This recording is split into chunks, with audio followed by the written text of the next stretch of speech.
കർത്താവിൻ്റെ ആത്മാവ് എൻ്റെ മേലുണ്ട്. എന്തിനു വേണ്ടിയാണ് ഈ അഭിഷേകം? ദരിദ്രരോട് സുവിശേഷം അറിയിക്കുവാൻ. ബന്ധനം കേട്ടിട്ടുണ്ടോ?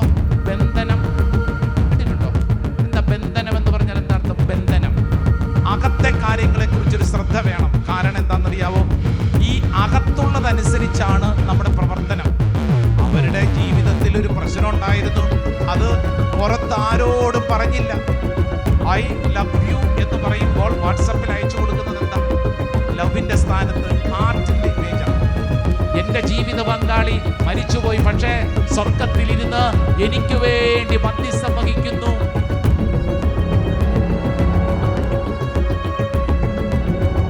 ബൈബിള് തുറന്നേ, വിശുദ്ധ ഗ്രന്ഥമുള്ളവർ ബൈബിൾ എടുക്കുക, എന്നിട്ട് അത് തുറന്ന് വിശുദ്ധ ലൂക്കായുടെ സുവിശേഷം 4-ാം അധ്യായം 18-ാം തിരുവചനം, Saint Luke's gospel chapter 4 verse 18. വളരെ പരിചിതമായൊരു വചനമാണ്. ഈ ശുശ്രൂഷയിൽ പങ്കെടുക്കുന്ന ഓരോരുത്തർക്കും വേണ്ടി ദൈവം ഒരു സമ്മാനമായിട്ട് ഈ വചനം നൽകുകയാണ്. ഇവിടെ ഇരിക്കുന്ന ഓരോരുത്തർക്കും നിങ്ങളുടെ ആവശ്യം എന്താണെന്ന് എനിക്കറിഞ്ഞുകൂടാ, പക്ഷേ ഇത് കർത്താവ് നിനക്ക് വേണ്ടി നൽകുന്ന ഒരു സമ്മാന വചനമാണ്, ഒരു ഗിഫ്റ്റാണ്. ഇന്ന് ഈ ശുശ്രൂഷയിൽ പങ്കെടുക്കുന്നവർക്ക് ദൈവം നൽകുന്ന ഒരു സമ്മാന വചനമാണ്. അതുകൊണ്ട് ആ വചനം ഒന്ന് ഏറ്റെടുത്ത് പ്രാർത്ഥിക്കുകയാണ്. വിശുദ്ധ ലൂക്കായുടെ സുവിശേഷം 4-ാം അധ്യായം അതിൻ്റെ 18-ാം തിരുവചനം. നമുക്ക് വളരെ ഫെമിലിയർ ആയിട്ടുള്ളൊരു വചനമാണ്. നമുക്ക് ഈ വചനം ഒന്ന് വായിച്ച് പ്രാർത്ഥിക്കാം. കർത്താവിന്റെ ആത്മാവ് എൻ്റെ മേലുണ്ട്. യെസ്. ദരിദ്രരുടെ സുവിശേഷം അറിയിക്കാൻ അവിടുന്ന് എന്നെ അഭിഷേകം ചെയ്തിരിക്കുന്നു. ബന്ധിതർക്ക് മോചനവും അന്ധർക്ക് കാഴ്ചയും അടിച്ചമർത്തപ്പെട്ടവർക്ക് സ്വാതന്ത്ര്യവും കർത്താവിന് സ്വീകാര്യമായ വത്സരവും പ്രഖ്യാപിക്കാൻ അവിടുന്ന് എന്നെ അയച്ചിരിക്കുന്നു. യെസ്. ഈശോ തൻ്റെ ശുശ്രൂഷയ്ക്ക് വേണ്ടി ഈ മണ്ണിലേക്ക് കാല് ചവിട്ടിക്കൊണ്ട് ഈശോ പറഞ്ഞ ആദ്യത്തെ കാര്യം ഇതാണ്. ഈശോ തൻ്റെ ശുശ്രൂഷ ജീവിതത്തിലേക്ക് ഇറങ്ങിയപ്പോൾ തൻ്റെ നയപ്രഖ്യാപനം പോലെ ഈശോ ആദ്യം പറഞ്ഞ സെന്റൻസ് ആണ് ഇപ്പോൾ വായിച്ചത്. വചനം പറയാണ്, കർത്താവിൻ്റെ ആത്മാവ് എൻ്റെ മേൽ ഉണ്ട്. എല്ലാവരും ഒന്ന് പറഞ്ഞേ, കർത്താവിന്റെ ആത്മാവ് എൻ്റെ മേലുണ്ട്. ഇങ്ങനെ പറഞ്ഞാൽ പറ്റത്തില്ല, നല്ല ഒച്ചത്തിൽ നിവർന്നിരുന്ന് പറഞ്ഞേ, കർത്താവിൻ്റെ ആത്മാവ് എൻ്റെ മേലുണ്ട്. കർത്താവിന്റെ ആത്മാവ് എൻ്റെ മേലുണ്ട്. മറ്റൊരു വാക്കിൽ പറഞ്ഞാൽ പരിശുദ്ധാത്മാവ് എൻ്റെ മേൽ ഉണ്ട്. പറഞ്ഞേ, പരിശുദ്ധാത്മാവ് എൻ്റെ മേലുണ്ട്. ഹോളി സ്പിരിറ്റ്, പരിശുദ്ധാത്മാവ് എൻ്റെ മേൽ ഉണ്ട്. പറഞ്ഞേ, പരിശുദ്ധാത്മാവ് എൻ്റെ മേലുണ്ട്. എൻ്റെ പ്രിയപ്പെട്ടവരെ, ഇതൊരു നല്ല സൂത്ര പരിപാടിയാണ്. എന്താണെന്നറിയാവോ? ഇപ്പൊ പറഞ്ഞ ഈ വചനം ഉണ്ടല്ലോ, പരിശുദ്ധാത്മാവ് എൻ്റെ മേലുണ്ട്, ഇതിങ്ങനെ ഇടയ്ക്കിടയ്ക്ക് നമ്മൾ ഇങ്ങനെ സ്വയം പറയണം. എന്തിനാ ഇങ്ങനെ പറയണമെന്നറിയോ? ഇങ്ങനെ പറയുന്നതനുസരിച്ച് നമ്മളെ പീഡിപ്പിക്കുന്ന തിന്മ വിട്ടുപോകും. നമ്മളെ ദുരാത്മാവ് പലതരത്തിൽ പീഡിപ്പിക്കാൻ ശ്രമിക്കും, പല രീതികളിൽ. ഇപ്പം എന്താ ചെയ്യേണ്ടത്? നമ്മൾ സ്വയം പറയണം, പരിശുദ്ധാത്മാവ് എൻ്റെ മേൽ ഉണ്ട്. ഇങ്ങനെ നമ്മൾ പറയുന്നതനുസരിച്ച് രോഗസൗഖ്യം, ശാരീരികമായിട്ടുള്ള മേഖലകളിൽ വിടുതൽ, അതോടൊപ്പം തന്നെ സ്പെഷ്യലായിട്ടുള്ള ഡെലിവറൻസും നമുക്ക് കിട്ടും. എന്താ ചെയ്യേണ്ടത്? പരിശുദ്ധാത്മാവ് എൻ്റെ മേൽ ഉണ്ട്. പറഞ്ഞേ, അപ്പൊ ഈശോ തൻ്റെ ശുശ്രൂഷയ്ക്ക് വേണ്ടി ഈ മണ്ണിലേക്ക് കാല് ചവിട്ടിയിട്ട് ഈ ലോകത്തോട് വിളിച്ചു പറയാണ്, എൻ്റെ മേൽ പരിശുദ്ധാത്മാവ് ഉണ്ട്. അങ്ങനെ പരിശുദ്ധാത്മാവ് ഉണ്ട് എന്ന് പറഞ്ഞ് നിർത്തുക മാത്രമല്ല, നെക്സ്റ്റ് സെന്റൻസ് എന്താണെന്നറിയാവോ? കർത്താവിൻ്റെ ആത്മാവ് എൻ്റെ മേൽ ഉണ്ട്. അടുത്തത് എന്താണ്? ദരിദ്രരെ സുവിശേഷം അറിയിക്കുവാൻ അവിടുന്ന് തന്നെ അഭിഷേകം ചെയ്തിരിക്കുന്നു. അനോയിന്റിങ്, അഭിഷേകം. പറഞ്ഞേ, അഭിഷേകം. പറഞ്ഞേ, അഭിഷേകം. വാ തുറന്നു പറ, അഭിഷേകം. അഭിഷേകം എന്ന് പറഞ്ഞാൽ എന്താ അർത്ഥം? ഒരു വ്യക്തിയിൽ പരിശുദ്ധാത്മാവ് പ്രവർത്തിക്കുന്നതിനെയാണ് അഭിഷേകം എന്ന് പറയുന്നത്. നമ്മുടെ ഉള്ളിൽ പരിശുദ്ധാത്മാവ് പ്രവർത്തിക്കുമ്പോൾ നമ്മൾ അനുഭവിക്കുന്ന ആത്മീയ കൃപയാണ് അഭിഷേകം. Price the Lord, hallelujah. അപ്പോൾ ഈശോ പറയാണ്, എൻ്റെ മേൽ പരിശുദ്ധാത്മാവുണ്ട്. ഈ പരിശുദ്ധാത്മാവ് എന്നെ അഭിഷേകത്തിൽ നിറഞ്ഞിരിക്കുന്നു. എന്തിനു വേണ്ടിയാണ് ഈ അഭിഷേകം? ദരിദ്രരോട് സുവിശേഷം അറിയിക്കുവാൻ. ഒരു വ്യക്തിക്ക് പരിശുദ്ധാത്മാവിനെ ലഭിക്കുന്നത്, അഭിഷേകം ലഭിക്കുന്നത്, ആ വ്യക്തിയുടെ കൊച്ചു സന്തോഷത്തിന് വേണ്ടി മാത്രമല്ല, മറിച്ച് ആ വ്യക്തിയിലൂടെ സുവിശേഷം പ്രസംഗിക്കപ്പെടണം. ഹല്ലേലൂയാ, ഹല്ലേലൂയാ. അങ്ങനെയാണെങ്കിൽ എന്തിനാണ് നിനക്ക് പരിശുദ്ധാത്മാവ്? സുവിശേഷം പ്രസംഗിക്കാനാണ്, സുവിശേഷം ജീവിക്കാനാണ് പരിശുദ്ധാത്മാവ്. ഹല്ലേലൂയാ, ഹല്ലേലൂയാ. വലതും ഇടതും ഇരിക്കുന്നവരോടൊന്ന് കൈ കൊടുത്തോണ്ട് പറഞ്ഞ്, നിന്റെ മേൽ പരിശുദ്ധാത്മാവുണ്ട്. പറഞ്ഞു കൊടുത്തേ, നിന്റെ മേൽ പരിശുദ്ധാത്മാവുണ്ട്. നിന്റെ മേൽ പരിശുദ്ധാത്മാവുണ്ട്. നിന്റെ മേൽ പരിശുദ്ധാത്മാവുണ്ട്. അങ്ങനെയാണെങ്കിൽ പരിശുദ്ധാത്മാവ് ഉള്ള വ്യക്തി ചെയ്യേണ്ട പ്രവൃത്തി എന്താണ്? സുവിശേഷം പ്രസംഗിക്കണം. അപ്പൊ അതും കൂടെ ഒന്ന് പറഞ്ഞു കൊടുത്തേ, നീ സുവിശേഷം പ്രസംഗിക്കണം. നീ സുവിശേഷം പ്രസംഗിക്കണം. ഹല്ലേലൂയാ, ഹല്ലേലൂയാ, ഹല്ലേലൂയാ. ഹല്ലേലൂയാ. എന്ത് പ്രസംഗിക്കണം? വചനം പറയണം, വചനം ജീവിക്കണം, വചനം പറയണം, വചനം ജീവിക്കണം. പ്രൈസ് ദി ലോർഡ്, ഹല്ലേലൂയാ. ദേ ഇനി ശ്രദ്ധിച്ചേ, ഇങ്ങനെ പരിശുദ്ധാത്മാവുള്ള വ്യക്തി വചനം പറയുമ്പോൾ അവിടെ സംഭവിക്കുന്ന 3 പ്രധാനപ്പെട്ട കാര്യങ്ങളാണ് ഇപ്പൊ നമ്മൾ വായിച്ചത്. ഒന്നും കൂടെ വായിച്ചേ, 4-ാം അധ്യായം 18-ാം തിരുവചനം. കർത്താവിൻ്റെ ആത്മാവ് എൻ്റെ മേലുണ്ട്, ദരിദ്രരോട് സുവിശേഷം അറിയിക്കുവാൻ അവിടുന്ന് എന്നെ നിയോഗിച്ചിരിക്കുന്നു. അടുത്തത് എന്താണ്? ബന്ധിതർക്ക് മോചനം, അന്തർക്ക് കാഴ്ച, അടിച്ചമർത്തപ്പെട്ടവർക്ക് സ്വാതന്ത്ര്യം. 3 കാര്യങ്ങൾ. നോട്ട് ബുക്കൊക്കെ ഉണ്ടെങ്കിൽ എഴുതിയെടുത്തേ. 3 പ്രധാനപ്പെട്ട കാര്യങ്ങൾ. ഒന്നാമത്തെ എന്താണ്?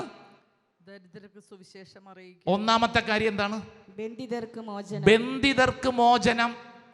ശ്രദ്ധിച്ചേ, ഒന്നാമത്തെ കാര്യം ബന്ധിതർക്ക് മോചനം. ബന്ധനം കേട്ടിട്ടുണ്ടോ? ബന്ധനം കേട്ടിട്ടുണ്ടോ? എന്താ ബന്ധനം എന്ന് പറഞ്ഞാൽ എന്താ അർത്ഥം? ബന്ധനം, ബന്ധനം എന്ന് പറഞ്ഞാൽ ബന്ധിച്ചിട്ടിരിക്കുന്ന അവസ്ഥ. ഉദാഹരണത്തിന്, പറമ്പിൽ കൂടെ ഒരു പശു ഓടി നടക്കുന്നു. ഈ ഓടി നടക്കുന്ന പശുവിനെ പിടിച്ച് ഒരു കയറെ കെട്ടി ഒരു തെങ്ങിൽ കെട്ടിയിട്ട് കഴിഞ്ഞാൽ പിന്നെ ഈ പശു ആ തെങ്ങിന് ചുറ്റും മാത്രമേ നടക്കുകയുള്ളൂ. അതിന് വേറെ എങ്ങോട്ടും പോകാൻ സ്വാതന്ത്ര്യമില്ല. അത് കെട്ടപ്പെട്ട ഒരവസ്ഥയിലാണ്, ബന്ധിക്കപ്പെട്ട ഒരവസ്ഥയിലാണ്. ഇത് കേട്ടുകൊണ്ടിരിക്കുമ്പോൾ ശ്രദ്ധിക്കേണ്ട കാര്യം, പറയുന്ന എനിക്കും കേൾക്കുന്ന നിങ്ങൾക്കും ചില ബന്ധനങ്ങൾ ഉണ്ട്. ഇപ്പൊ ചിലർ ചിന്തിക്കും, എന്നെ ആരും കെട്ടിയിട്ടിട്ടില്ലല്ലോ, അല്ലേ? കസേരയിലൊക്കെ ഇരിക്കുമ്പോഴത്തേക്ക് വല്ല കുഴപ്പമുണ്ടോ? ഇല്ലല്ലോ, എന്നെ ആരും കെട്ടിയിട്ടിട്ടില്ലല്ലോ, ഞാൻ ഇവിടെ സ്വതന്ത്രമായിട്ടാണല്ലോ ഇരിക്കുന്നത്. അതേ, ഉദ്ദേശിക്കുന്നത് ശരീരത്തിൽ കെട്ടിയിരിക്കുന്ന കയറല്ല, മറിച്ച് നിന്റെ ഉള്ളിൽ ചില കാര്യങ്ങൾ നിന്നെ കെട്ടിയിട്ടിരിക്കുന്നു. ഉള്ളിലാണത്. ഹല്ലേലൂയാ. വലതുകരം ഉയർത്തിപ്പിടിച്ചേ. എല്ലാവരും വലതുകരം നന്നായിട്ട് നിവർത്തി ഉയർത്തിപ്പിടിച്ചേ. നിന്റെ ഉള്ളിലുള്ള ഈ ബന്ധനങ്ങളിൽ കർത്താവ് ഒരു സ്വാതന്ത്ര്യം നൽകാൻ ആഗ്രഹിക്കുകയാണ്. വലതുകരം ഉയർത്തി ഒച്ചത്തിൽ പറഞ്ഞ ഹല്ലേലൂയാ, ഹല്ലേലൂയാ, ഹല്ലേലൂയാ, ഹല്ലേലൂയാ. പ്രിയപ്പെട്ടവരെ, ബന്ധനം. രണ്ടാമത്തെ എന്താണ്? അന്തർക്ക് കാഴ്ച. ഇങ്ങോട്ട് നോക്കിക്കേ, നല്ല കാഴ്ച ശക്തി ഉണ്ടല്ലോ, അല്ലേ? കണ്ണാടി ഉള്ളവരധികം പേരില്ല, കണ്ണടയുള്ളവരധികം പേരില്ല, എല്ലാവർക്കും നല്ല കാഴ്ച ശക്തിയുണ്ട്. ദേ, ഈ കാഴ്ചയല്ല വചനം ഉദ്ദേശിക്കുന്നത്. ഏത് കാഴ്ചയാ? അകത്ത് സ്പിരിച്വൽ ബ്ലൈൻഡ്നെസ്, ആത്മീയ അന്ധകാരം. അത് ഉള്ളിലാണ്, ആത്മീയ അന്ധകാരം. അടുത്തത് പറയുന്നു, അടിച്ചമർത്തപ്പെട്ടവർക്ക് സ്വാതന്ത്ര്യം. അടിച്ചമർത്തപ്പെട്ടിരിക്കുന്ന അവസ്ഥ, അടിച്ചമർത്തപ്പെട്ടിരിക്കുന്ന അവസ്ഥ. ഇപ്പൊ നോക്കുമ്പോഴത്തേക്ക് വല്ല കുഴപ്പമുണ്ടോ? ഇല്ലെന്നേ, ഒരു കുഴപ്പവും ഇല്ല, ഒരു അടിച്ചമർത്തപ്പെട്ട ഒരു അനുഭവം ഇല്ല. പക്ഷെ ഇത് ഉള്ളിലാണ്, നമ്മുടെ ഉള്ളിലാണ്. പുറമേ കാണുന്നതല്ല നമ്മുടെ ഒറിജിനൽ അവസ്ഥ. Praise the Lord, hallelujah, hallelujah.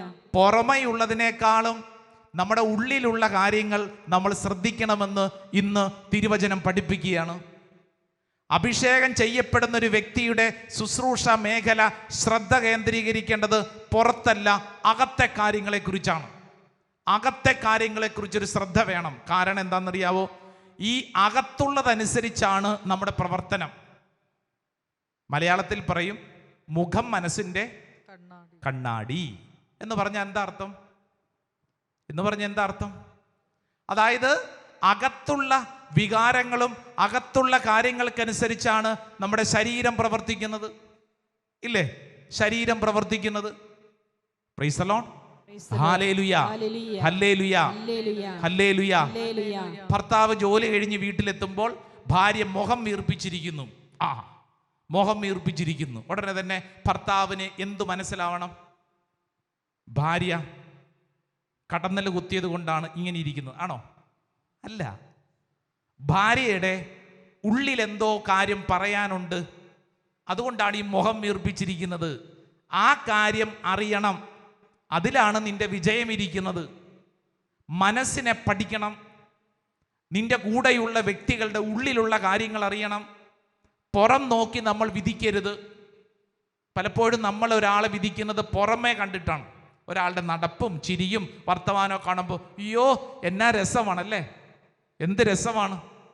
കഴിഞ്ഞിടയ്ക്ക് ഞാനൊരു ഇടവകപ്പള്ളി ധ്യാനിപ്പിക്കാൻ ചെന്നപ്പോൾ അവിടുത്തെ വികാരിയച്ഛൻ സങ്കടത്തോടെ എന്നോട് പറഞ്ഞു, അച്ഛാ ഞങ്ങളുടെ ഇടവകയിലുണ്ടല്ലോ ഈ കഴിഞ്ഞിടയ്ക്ക് ഒരു ആത്മഹത്യ നടന്നച്ഛാ.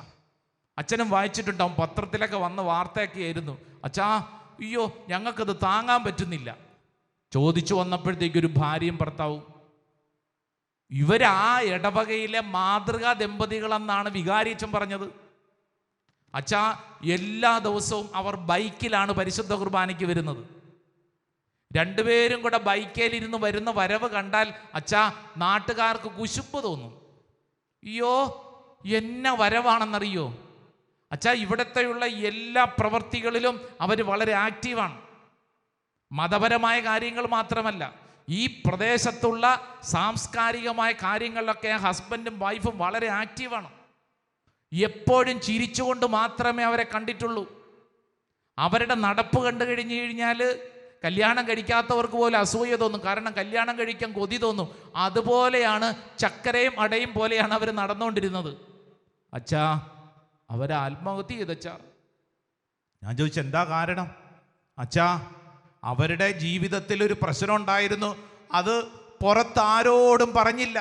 അവർ ഈ ചിരിച്ചു നടന്നപ്പോഴും അവർ മറ്റുള്ളവരുടെ മുമ്പിലൊക്കെ ഇങ്ങനെ നടന്നുകൊണ്ടിരുന്നപ്പോഴും സത്യത്തിൽ അവർ വലിയ തീക്കകത്തായിരുന്നു, പുറത്തു പറഞ്ഞില്ല. അച്ഛാ അവരുടെ ഉള്ളിലെ അപമാനഭാരം സഹിക്കാനവത് വന്നിട്ട് അവർ ആത്മഹത്യ ചെയ്തു. ഇങ്ങോട്ട് ശ്രദ്ധിച്ചേ, നമ്മൾ ഒരു മനുഷ്യനെ മനസ്സിലാക്കുമ്പോൾ ആ വ്യക്തിയുടെ പുറമേയുള്ള നടപ്പും വസ്ത്രധാരണവും അവരുടെ വണ്ടിയും വീടും കണ്ട് വിലയിരുത്തണ്ട. മറിച്ച് ആ വ്യക്തിയുടെ ഉള്ളു പഠിക്കാൻ ശ്രമിക്കണം. ആ വ്യക്തിയുടെ ഉള്ളിലുള്ള കാര്യങ്ങളെ മനസ്സിലാക്കാൻ ശ്രമിക്കണം. വളരെ പ്രത്യേകിച്ച് കുടുംബങ്ങൾ ജീവിക്കുന്നവരെ ഭാര്യമാര് ഭർത്താവിൻ്റെ ഉള്ളറിയാൻ ശ്രമിക്കണം. അതേന്ന് അങ്ങനെയാണെങ്കിൽ എന്തോരം പ്രശ്നങ്ങൾ തീരുമെന്നറിയോ?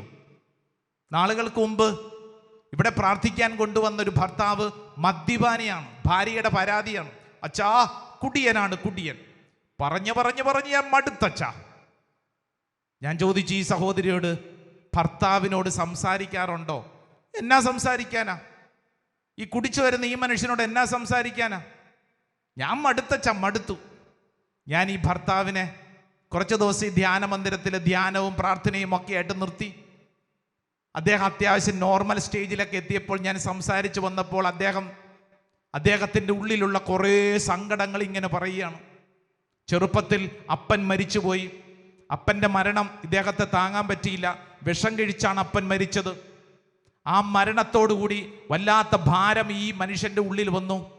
ചെറുപ്പത്തിൽ തന്നെ ഒറ്റപ്പെട്ട അവസ്ഥ. ഇദ്ദേഹം എൻ്റെ മുമ്പിൽ ഇരുന്ന് പറയാം, അച്ഛാ ഞാൻ മദ്യപാനം ആരംഭിച്ചത് ആ ഒറ്റപ്പെടലിൽ നിന്നും എൻ്റെ അപ്പൻ്റെ മരണം എന്നിൽ ഏൽപ്പിച്ച വിഷമത്തിൽ നിന്നൊക്കെ മറികടക്കാനാണ്. പക്ഷേ അതാരും ഇന്നേ വരെ എന്നോട് ചോദിച്ചിട്ടില്ല. അച്ഛനാണ് ആദ്യമായിട്ട് എന്നോട് ചോദിക്കുന്നത്. അച്ഛാ എന്നെ ഭാര്യ കുറ്റപ്പെടുത്തും, എൻ്റെ മറ്റുള്ളവരൊക്കെ എന്നെ കുറ്റപ്പെടുത്തും. അച്ഛാ എൻ്റെ ഉള്ളിലുള്ള വിഷമം ഒരു മനുഷ്യനും മനസ്സിലാവുന്നില്ല. ഇതെന്നെ കേൾക്കുന്ന പ്രിയപ്പെട്ടവരെ, മദ്യപാനം മാത്രമല്ല, ഏതെങ്കിലും തരത്തിലുള്ള തിന്മകൾക്കൊക്കെ അടിമകളായിട്ടുള്ള വ്യക്തികളെ കുറിച്ച് നമ്മൾ ശ്രദ്ധിക്കുമ്പോൾ അവരുടെ ഉള്ളിലുള്ള അവസ്ഥ ഒന്ന് മനസ്സിലാക്കാൻ ശ്രമിക്കണം. അവരുടെ ഉള്ളിലുള്ള അവസ്ഥ വചനം പഠിപ്പിക്കുന്നു. തടവുകാർക്ക്, തടവിൽ കഴിയുന്നവർക്ക് സ്വാതന്ത്ര്യം, അടിച്ചമർത്തപ്പെട്ടവർക്ക് സ്വാതന്ത്ര്യം, ബന്ധിതരായിട്ടുള്ളവർക്ക് സ്വാതന്ത്ര്യം, അന്ധരായിട്ടുള്ളവർക്ക് കാഴ്ച. പരിശുദ്ധാത്മാവ് നൽകുന്ന ഈ ദിവസത്തെ വലിയ സമ്മാനമാണിത്. ഉച്ചത്തിൽ പറഞ്ഞേ ആമേൻ, ആമേൻ, ആമേൻ, ആമേൻ, ആമേൻ. ആമേൻ. പ്രിയപ്പെട്ടവരെ, ഈ വചനഭാഗം പഴയ നിയമത്തിൽ യെശയ്യ പ്രവാചകന്റെ പുസ്തകത്തിൽ എഴുതപ്പെട്ട വചനമാണ്. യെശയ്യയുടെ പ്രവചനം 61 അധ്യായം, book of Isaiah chapter 61 verse 1. 1ഉം 2ഉം തിരുവചനം ഒന്ന് വായിച്ചേ. യെശയ്യയുടെ പ്രവചനം 61 അധ്യായം. പഴയ നിയമത്തിൽ യെശയ്യ പ്രവാചകന്റെ പുസ്തകത്തിൽ ഈ 61 അധ്യായത്തിൽ എഴുതപ്പെട്ടിരിക്കുന്നത് യേശുവിനെ കുറിച്ചുള്ള വലിയ ഒരു പ്രവചന വചനമാണ്. യേശുവിനെ കുറിച്ച് എഴുതിയിരിക്കുക. നമുക്ക് ആ വചനം ഒന്ന് വായിക്കാം.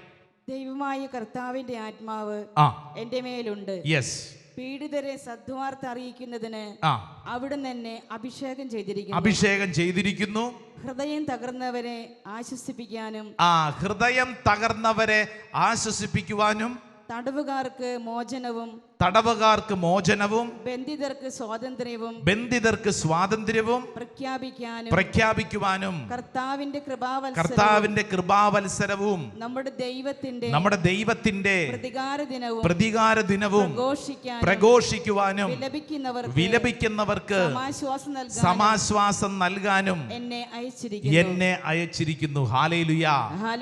ഒരു വ്യക്തിയിൽ വചന ശുശ്രൂഷ നടത്തപ്പെടുന്നത്, ഒരു വ്യക്തി അഭിഷേകം ചെയ്യപ്പെടുന്നത് എന്തിനു വേണ്ടി? നിങ്ങൾ ഇന്ന് ഈ പോട്ടാശ്രമത്തിൽ വന്ന് പ്രാർത്ഥിക്കുന്നത് എന്തിനു വേണ്ടി? നമ്മുടെ ക്രൈസ്തവ ജീവിതം എന്തിനു വേണ്ടി? കൃത്യമായ ഉത്തരം വചനം പഠിപ്പിക്കുന്നു. ചില മേഖലകളിൽ ചില ദൈവിക ഇടപെടലുകൾ സംഭവിക്കണം. വചനം പറയാണ്, ഹൃദയം തകർന്നവരെ ആശ്വസിപ്പിക്കണം. ഹൃദയം തകരുന്ന അവസ്ഥ നിങ്ങൾ കേട്ടിട്ടുണ്ടോ? ഹൃദയം തകർന്ന് ആരെങ്കിലും ആശുപത്രിയിൽ അഡ്മിറ്റ് ആയത് കേട്ടിട്ടുണ്ടോ? ഉണ്ടോ? അങ്ങനെ കേട്ടിട്ടുണ്ടോ? ഹൃദയം തകർന്ന് ആരെങ്കിലും ആശുപത്രിയിൽ അഡ്മിറ്റായി ഉണ്ടോ? ഹാർട്ട് അറ്റാക്ക് കേട്ടിട്ടുണ്ടോ? ഇല്ലേ? ഹൃദയാഘാതം അത് കേട്ടിട്ടുണ്ട്. പക്ഷെ ഹൃദയം തകരുക എന്ന് പറഞ്ഞാൽ എന്താ അർത്ഥം? ഹൃദയം തകരുക, ഹാർട്ട് ബ്രോക്കൺ എന്ന് പറഞ്ഞാൽ എന്താ അർത്ഥം?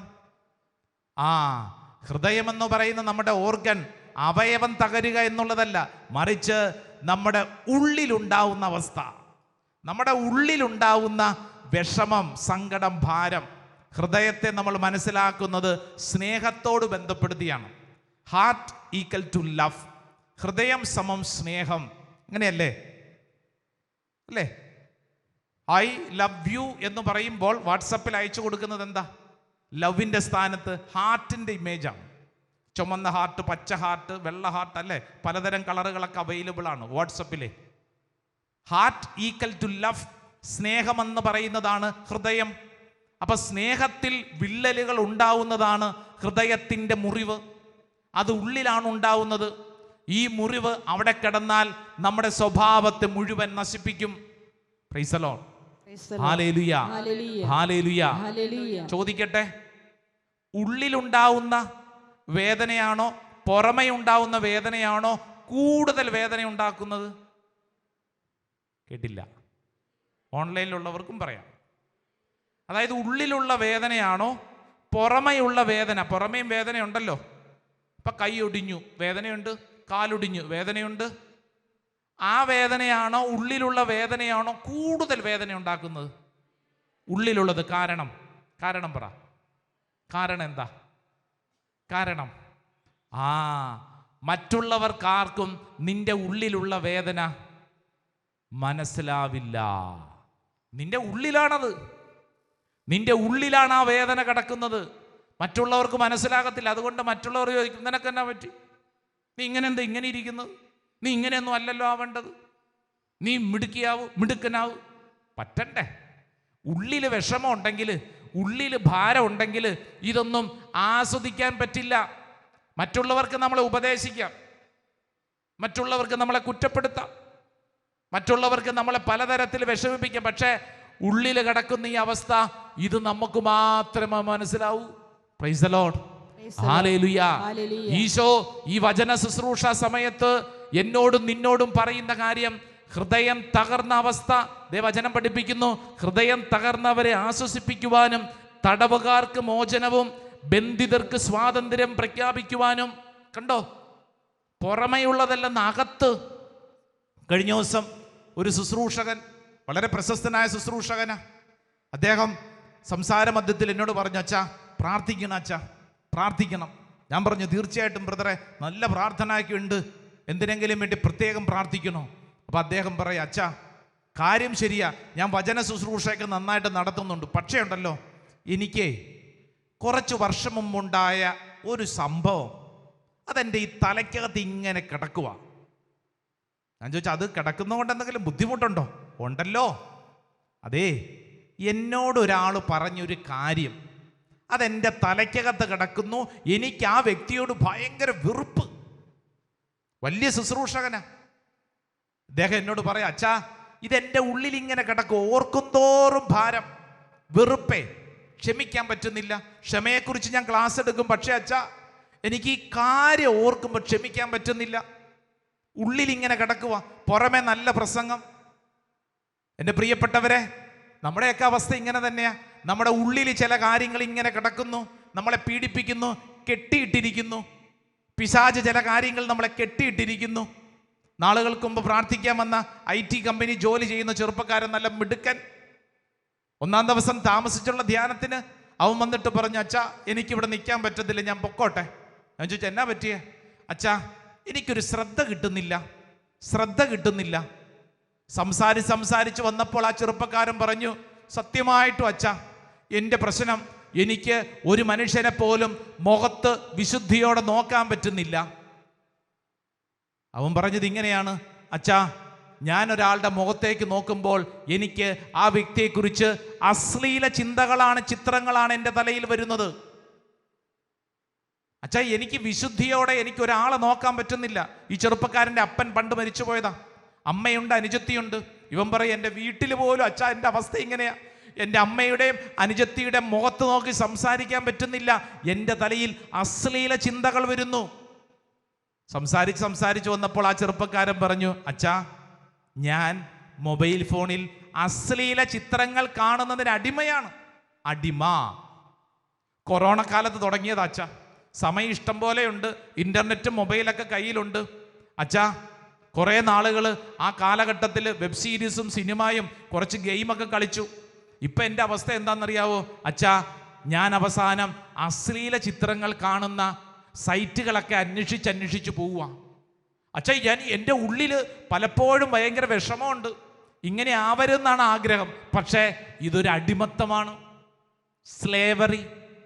ഈ ശുശ്രൂഷയിൽ പങ്കെടുത്തുകൊണ്ടിരിക്കുന്നവരെ, പ്രത്യേകിച്ച് ഈ കാലഘട്ടത്തിൽ അനേക വ്യക്തികളെ നശിപ്പിക്കുന്ന, പുറമെ ആരും കാണുന്നില്ലല്ലോ, കയ്യിലെ മൊബൈൽ ഫോൺ, ഒറ്റയ്ക്കിരിക്കുന്നു, രാത്രികാലങ്ങളിലൊന്നും മാത്രമല്ല ഒറ്റപ്പെട്ടിരിക്കുന്ന സമയങ്ങളിലൊക്കെ കാണുന്ന കാഴ്ചകൾ ശ്രദ്ധിക്കണം. പിശാചി ഈ ചെറുപ്പക്കാരൻ പറയാ, അച്ഛാ എന്നെ കെട്ടിയിട്ടിരിക്കുക, അച്ഛാ എൻ്റെ വീട്ടിലൊരു സ്വാതന്ത്ര്യ സന്തോഷമില്ല, എന്നെ കെട്ടിയിട്ടിരിക്കുക. പ്രിയപ്പെട്ടവരെ, അതൊരു ബന്ധനമാണ്, അതൊരു അടിച്ചമർത്തപ്പെട്ട അവസ്ഥയാണ്, അത് ഉള്ളിൻ്റെ ഉള്ളിലുള്ള അന്ധതയാണ്. ഇത് നമ്മൾ പറയുമ്പോൾ ഒറ്റപ്പെട്ട സംഭവമല്ല, പറയുന്ന എനിക്കും കേൾക്കുന്ന നിങ്ങൾക്കും ഇങ്ങനെയുള്ള ചില അടിമത്തങ്ങൾ ഉണ്ട്. ഇന്ന് ഈശോ നിനക്കും എനിക്കും നൽകുന്ന ഏറ്റവും വലിയ സന്തോഷം എന്താണെന്നറിയാവോ?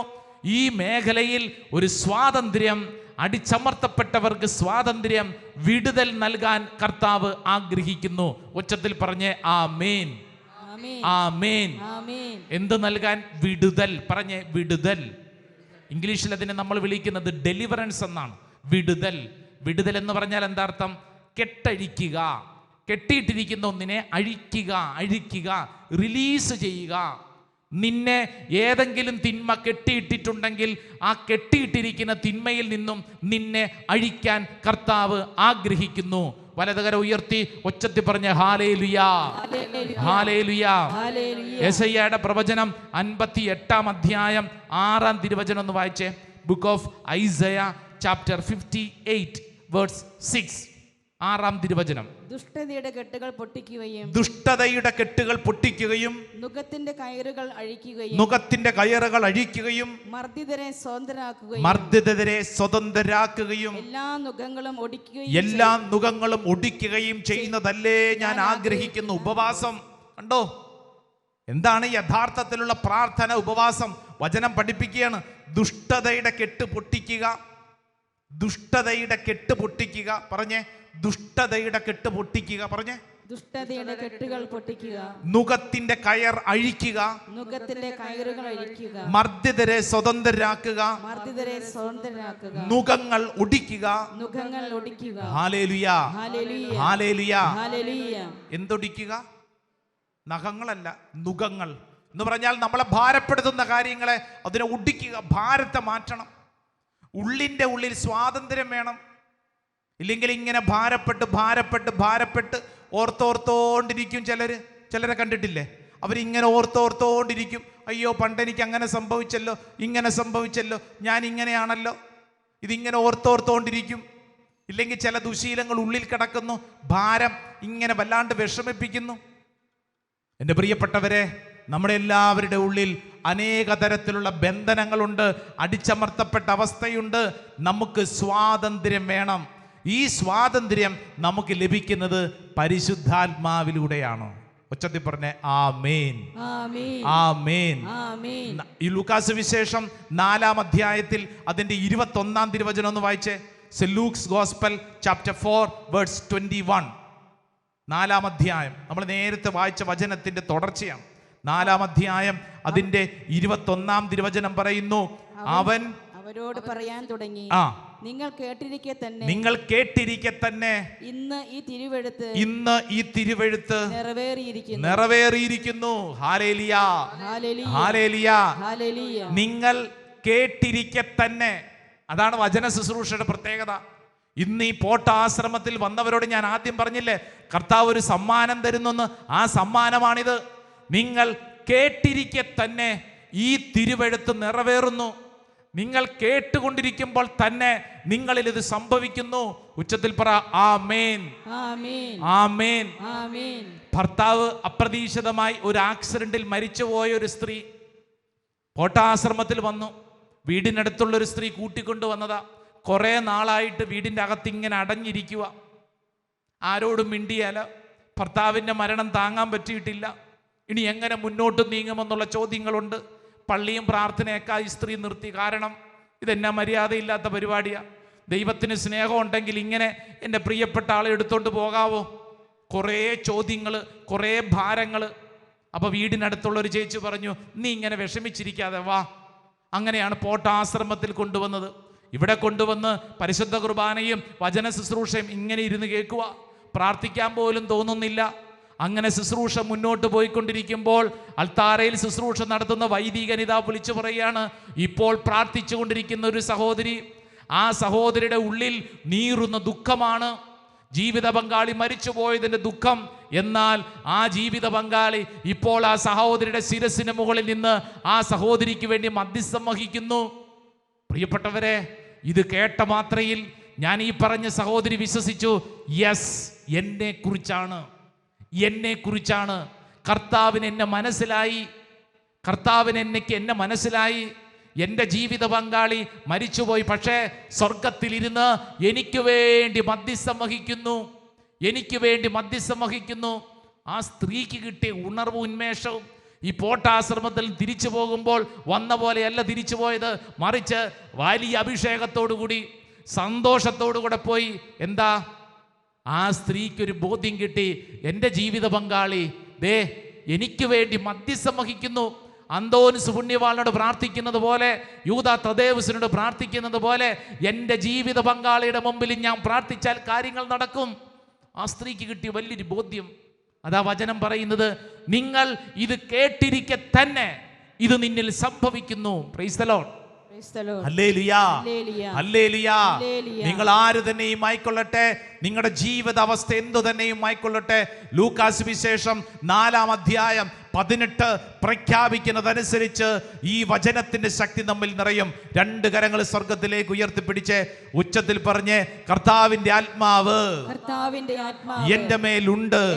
എന്നിലുണ്ട്. ദരിദ്രരെ സുവിശേഷം അറിയിക്കുവാൻ ദരിദ്രരെ സുവിശേഷം അവിടുന്ന് എന്നെ അവിടുന്ന് അഭിഷേകം ചെയ്തിരിക്കുന്നു. അഭിഷേകം ചെയ്തിരിക്കുന്നു. ബന്ധിതർക്ക് മോചനവും ബന്ധിതർക്ക് മോചനവും അന്തർക്ക് കാഴ്ചയും അന്തർക്ക് കാഴ്ചയും അടിച്ചമർത്തപ്പെട്ടവർക്ക് സ്വാതന്ത്ര്യവും അടിച്ചമർത്തപ്പെട്ടവർക്ക് കർത്താവിന് സ്വീകാര്യമായ വത്സരവും കർത്താവിന് സ്വീകാര്യമായ പ്രഖ്യാപിക്കുവാൻ അവിടുന്ന് എന്നെ നിയോഗിച്ചിരിക്കുന്നു. ഇതെന്നിൽ സംഭവിക്കട്ടെ, ഇതെന്നിൽ സംഭവിക്കട്ടെ, ഇതെന്നിൽ സംഭവിക്കട്ടെ.